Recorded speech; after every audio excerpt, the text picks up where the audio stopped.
Пратениците од Европскиот фронт ќе иницираат отпочнување на постапката за уставни измени со 30 пратенички потписи. Веќе подготвиле иницијатива и ги повикаа сите пратеници да се потпишаат на неа, пошто во собранието ќе поднесат предлог за промена на уставот. Целта, како што велат, е деблокирање на евроинтеграциите и продолжување на преговорите со Европската унија.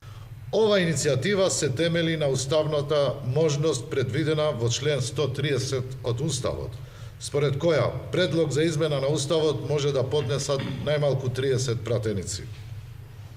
Затоа, почнувајќи од денес, ги повикуваме сите пратеници во Собранието на Република Северна Македонија, како од парламентарното мнозинство, така и од опозицијата.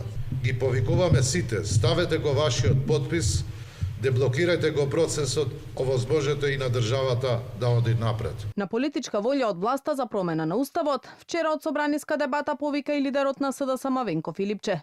Тој обвини дека владата не сакала членство во ЕУ, дека реформската агенда не се спроведува и дека евроинтеграциите биле запрени.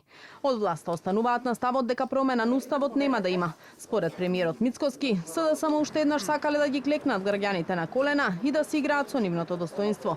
Ги обвини дека со промената на името ветувале влез во ЕУ, но дека не донеле ништо. На овој билборд овдека стоеше 2019-та или 18-та беше, се извинувам, кога го менуваа името на населен пат, стоеше дека ќе имаме подобро образование или здравство. Мислам дека токму на овој билборд овдека беше.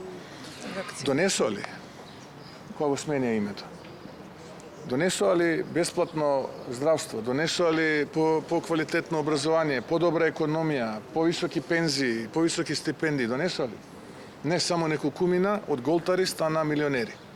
Ете, тие исти голтари кои што стана милионери, денеска без нималку срам излегуваат пред македонските граѓани и им велат уште еднаш ќе ве клекнеме на колена ако ни дадете можност, уште еднаш ќе играме на вашето достоинство. Завреди иницијативата на Европскиот фронт е несериозна и само саботирачка и не била вредна за разгледување. Порачаа дека немаат намера да ја поддржат и да станат дел од една, како што ја нарекоа, сатирична пародија.